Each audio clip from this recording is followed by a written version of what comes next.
what's trending, we're going beyond the passport to explore what it really means to be Bahamian. Joining us via Zoom is writer and social commentator Ashleigh Rolle, who shares her passion for dignity, youth, leadership, and stronger communities.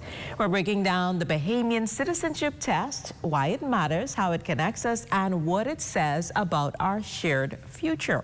Welcome to What's Trending, Ashleigh. Thank you for having me. So it's great to have you here with us. Now, you've lived and worked internationally, but your heart remains deeply connected to the Bahamas. How has that shaped your view on what it means to be Bahamian? Being anywhere that isn't home, that makes you feel so much more connected to where you're from, because everything is so wildly different. And so that you take for granted the beach, and then you get into the cold weather and you're like, oh, I wish I could sit on the sand. And then you take for granted, you go some simple things like going to fish fry, and then you're like, there's a lot of bland food here. But more importantly, there's a character that Bahamian people, and by extension Caribbean people, have that you genuinely miss. There's a warmth there. So the Bahamian citizenship test has sparked a lot of conversation. In your opinion, what is the core purpose of this test? Honestly, the test started off, I think in order to understand the purpose, we have to understand how it started, which was super organic. It started as a series of Twitter polls, and it stemmed from nostalgia. I asked one simple question, wherever in the Bahamas you go, and ask someone to fill in the blanks. And then as the polls continued, I started asking more questions, and some of these questions people just didn't have the answer to. So it came from this space of nostalgia, and then it ended up in this place of archival work, and wanting to share more Bahamian culture with Bahamians who didn't actually learn that stuff growing up. Makes sense. So can you share a personal story or a moment that made you feel particularly proud to be Bahamian? I would say this past year of the Bahamian citizenship test made me really, really proud to be a Bahamian and to, I guess, revel in Bahamian culture. So this year for the Bahamian citizenship test,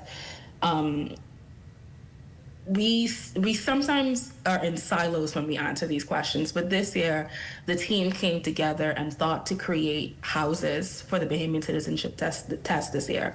So we were separated into 4 different houses, and the way an online community strangers, a lot of them had never met one another in person. They've only interacted with one another on various social media timelines. But the way every morning they came together to answer the question of the day because of the houses that they were in, and to find out, I get messages every now and then from people saying, thank you so much to the team for creating these houses this year. I'm speaking to people that I never thought that I would speak to ever, that I would have never seen, I would never have interacted with. It sounds like a fun time. So obviously this is, as we've been discussing, the Bahamian citizenship test. So do you want to ask me 1 or 2 of your questions and I determine how Bahamian I am? Yeah, no, I'd love to. Let me. So that's how we'll go. All right. So another medium question. If the students of Stephen Dillett Primary had a vacation home, where would it be? Would it be A, Balcony House, B, Saint Domingue, C, Victory House, or D, The Cove? C. C, Victoria House, your final answer? Yes. Okay. So the answer is A, Balcony House. Well, I think I know that I'm very Bahamian, but I grew up in Grand Bahama, so I would not have gotten that one either way. Listen, and you know what? You don't have to prove yourself to me. You don't have to prove yourself to me.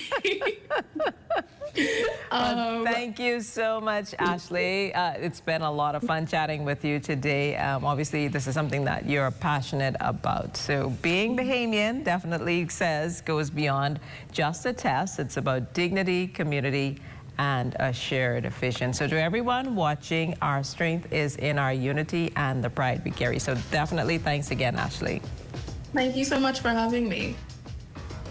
And speaking of passion and creativity, we're keeping the energy going with Bahamian Footprints. We speak to a musician who is ready to share his insights on innovation, community, and what drives his work.